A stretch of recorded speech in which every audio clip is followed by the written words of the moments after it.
A little while ago, I told a mate of mine that if the opportunity would ever present itself, I would take him along with me on one of my high country adventures. Having just purchased the MT450 and still having the DRZ in the garage, I invited my friend to borrow one of my bikes and join me in exploring the Victorian high country on a 3-day motorcycle camping adventure.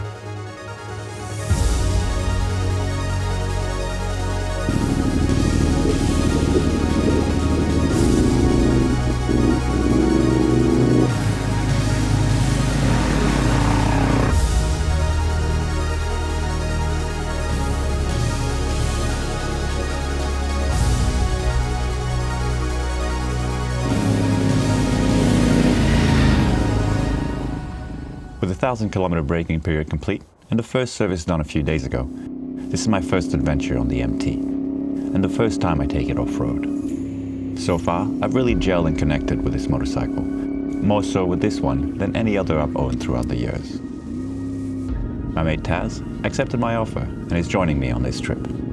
To give you a little context, my mate, well, he rides like the wind on sealed road, but he's an absolute novice on dirt. He normally rides a Tiger 850, which is set up for road touring. So I've gone ahead and loaned him the DRZ, which is set up for this type of terrain, and a more suited bike to take on the high country fully loaded. He came over a few days ago, loaded up, tuned the suspension, and picked up the bike.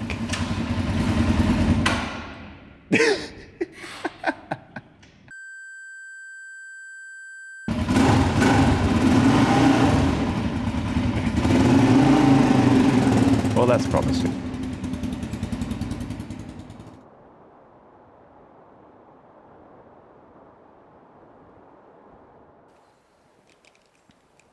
So far, I've really enjoyed the first 15 days of ownership of the MT450.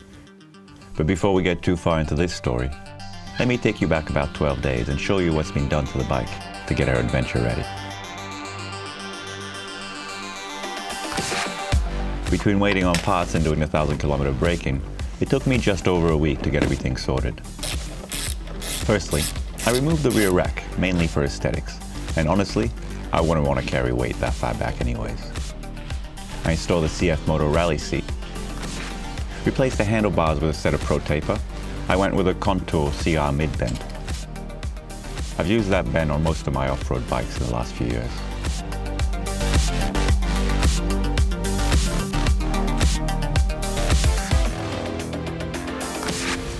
I installed a set of shorty levers, a universal bikebuster set, 30mm bar risers, and a set of short adventure mirrors. The crash bar currently installed are from CFmoto. I'm waiting on the Hepco and Becker MT450 crash bars to arrive, which I'll fit at a later date. BB's off-road engineering radiator guard went on next, along with the CFmoto high fender.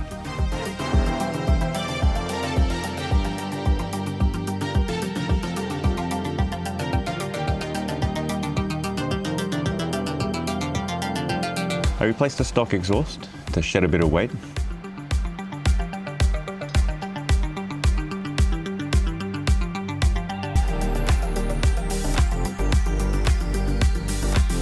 I got rid of the CFmoto bash plate and installed a B&B bash plate.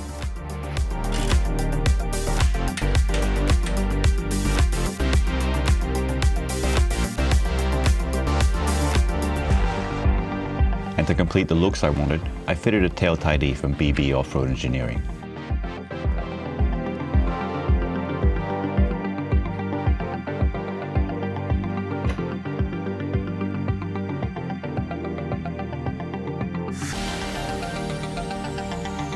Last but not least, a set of Midas Enduro Trail XT tires were installed the day prior to departure.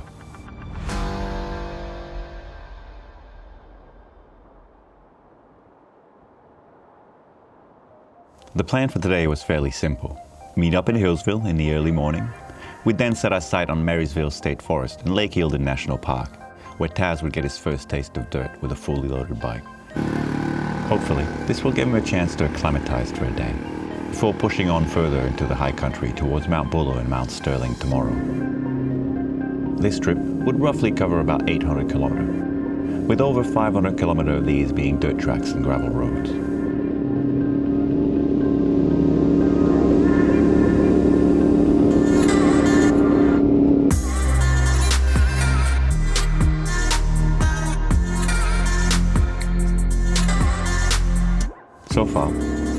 enjoying everything about the MT450. There's still a few things I need to adjust with the suspensions, but it's very close to being dialed in. The Midas Enduro trails I've got fitted on the MT are pretty awesome. They're hooking in nicely in the dirt and handle the road very well.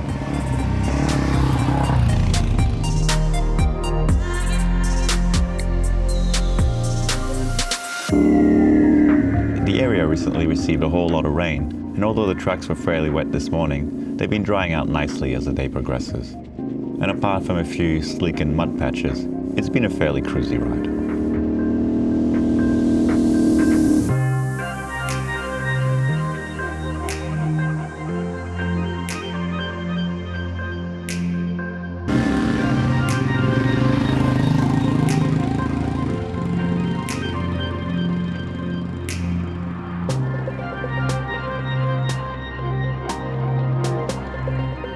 My mate seems to be reasonably comfortable on dirt, as he's picked up the pace on the second half of the day.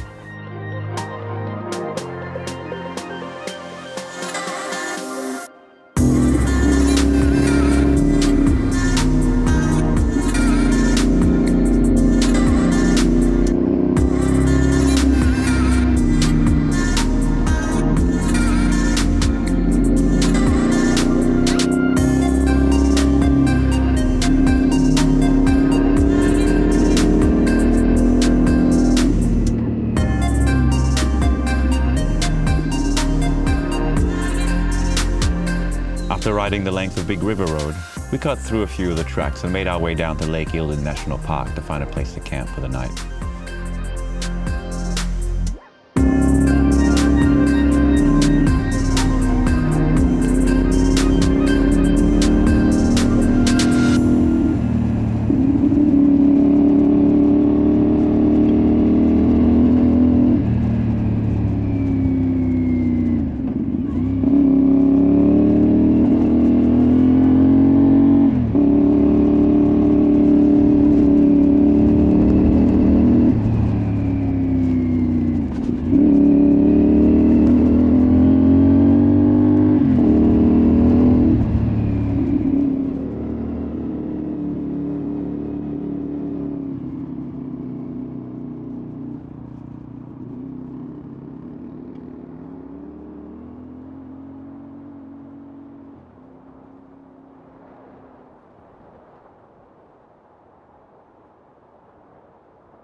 We ended up making our way down Lakeside to Jerusalem Creek campsite for the night. So far, day one's been a success. I'm absolutely loving the MT. My mate's having a good time. He didn't crash or drop the DRZ, nor did he injure himself. That's a bonus.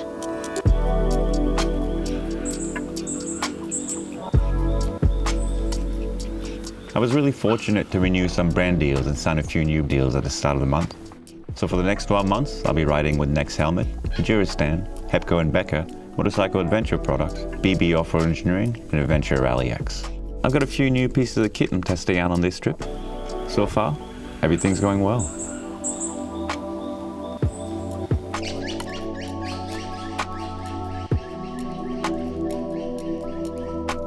It's an interesting feeling having both bikes in the high country at the same time. The stress levels have been pretty high preparing for this trip and making sure everything is ready on both bikes. Between the new bike braking period, the mods, the emergency DRZ carburetor tune the week leading up to the trip, it's been quite the adventure just getting here.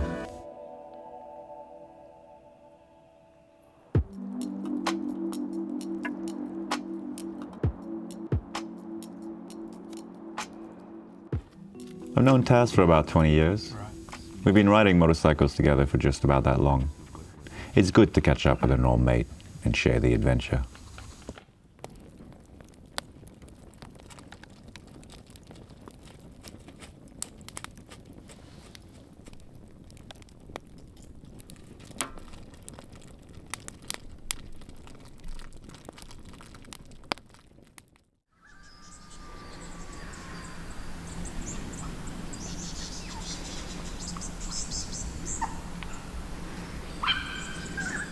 today, we will proceed as planned and ride from Lake Eildon National Park to Jameson, where we top up the bikes and bladders on fuel before proceeding on to Mount Buller via the Alpine National Park. Our planned route for today will be a fair bit more challenging than yesterday's route, with a few steep climbs and ascents along the way.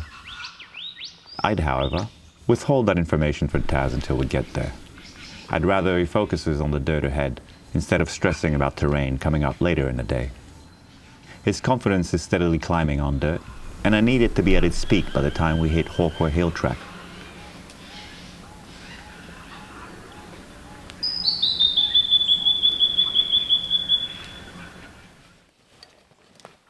I'm really loving the Enduro stand back set.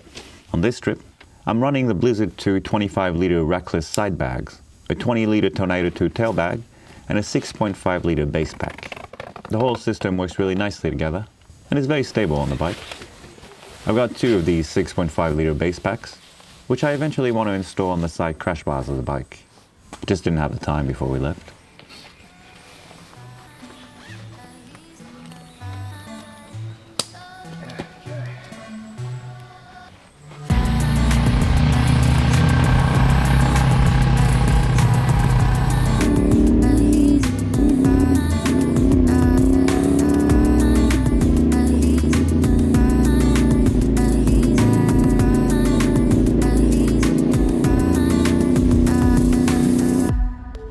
Well, for someone with little dirt experience, my mate sure is picking up things quickly. He looks fairly at ease out there. At this stage, I'm feeling comfortable taking him deeper into the high country.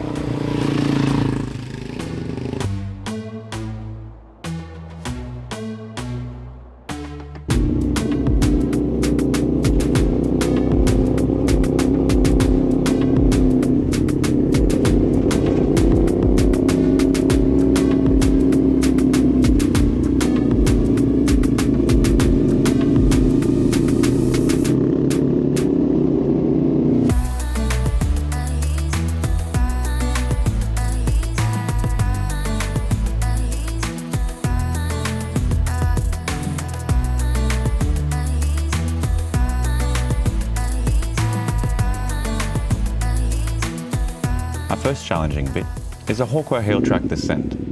I've tackled more than a few steep descents on the DRZ, but I've never taken on anything this steep with a bike this heavy.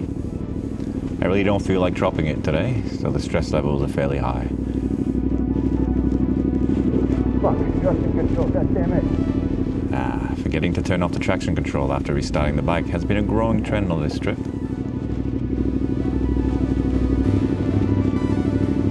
I'm on both brakes, I'm not in back this way, you know?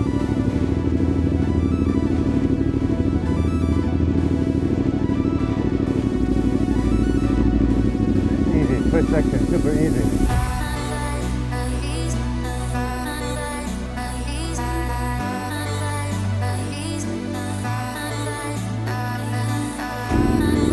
It's just about at this point where I truly fell in love with the MT and realized how capable this machine can be off-road. It took everything I threw at it and had so much more to give. I can't wait to get a few more adventures under my belt with this bike and start to feel a bit more at ease with the added weight.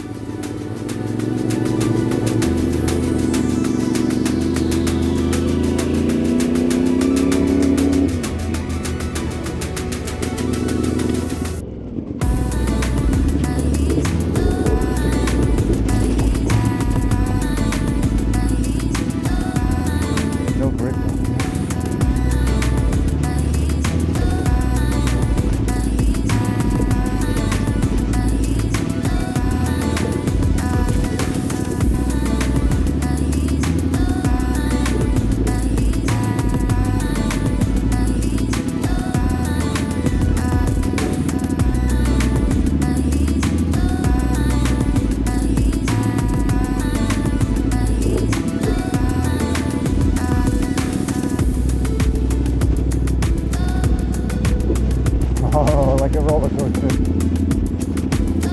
Okay, we're almost at the end, man. That next section, it looks very bad. Start in the middle, cut to the right. This descent went on for quite a while. and although the track is only 5 kilometers long, it's fairly slow going. I'm super proud of my mate. He took on the descent without freaking out, kept his cool throughout, and made it to the bottom with minimal coaching. We ended up stopping for lunch at the base of the track to regain our wits and refuel on some lunch. Not wanting to carry a stove on this trip, we each got 2 24-hour ration packs from on-track meals to last us the length of the trip. Here's yours.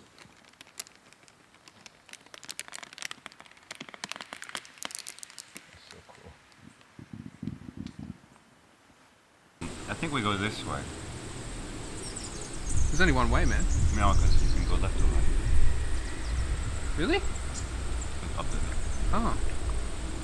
So, okay, we'll work it out. There might be another hill or so, but like once we're on Brooks Road, which is like 50 meters from here. Wait, you just told me before that we don't have any more of this. I don't think we do. What's the topography line saying? Refuel and refresh, we pushed on to explore a few of the tracks on the way to Upper Jamieson Hut, where we'd aim to make camp for the night.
My initial plan for tonight would have been to find a spot somewhere along Bluffling Track.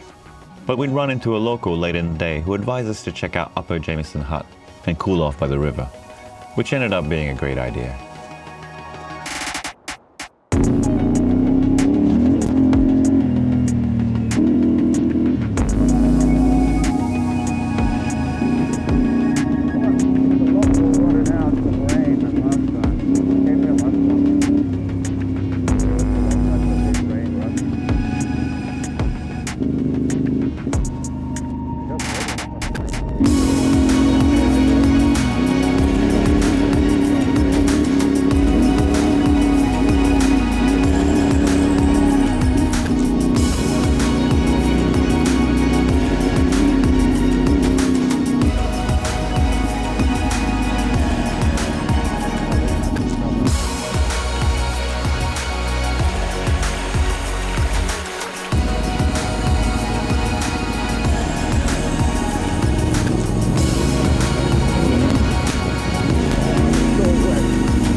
I can't believe I almost binned it crossing the river.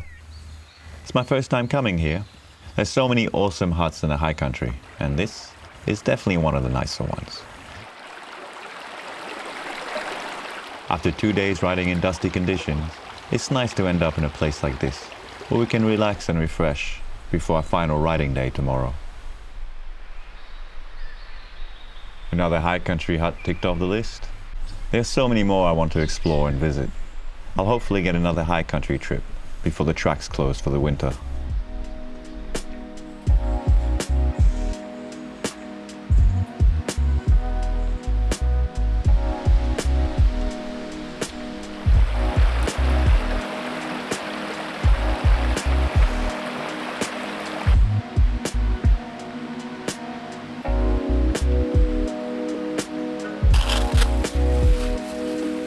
This spot is really awesome.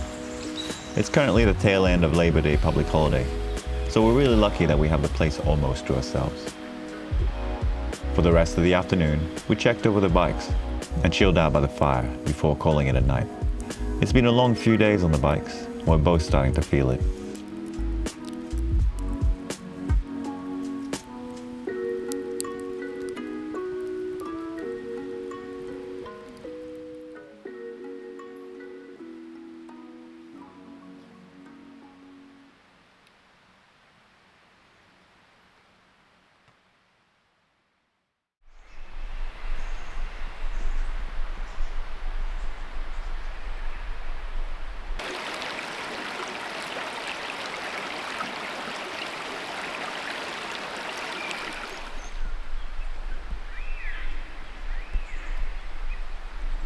Today, we'd ride to Mount Buller via Bluffling Track. We'd then ride Circuit Road and explore the area before making our way down the mountain and back home to Melbourne.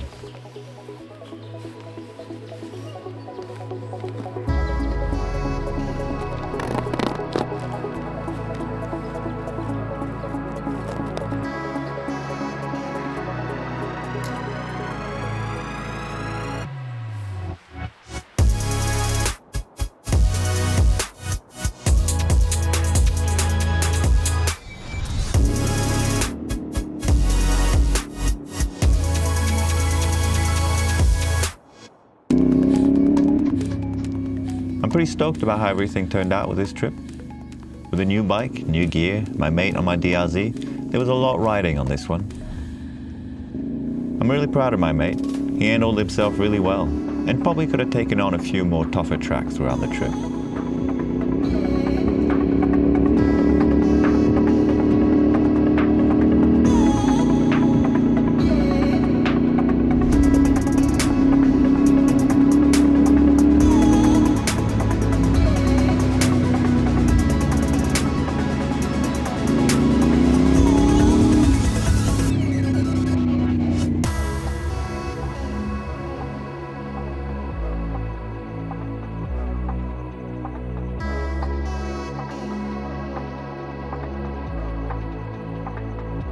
As always, thank you so much for joining me on this adventure. And I'll catch you guys in the next one.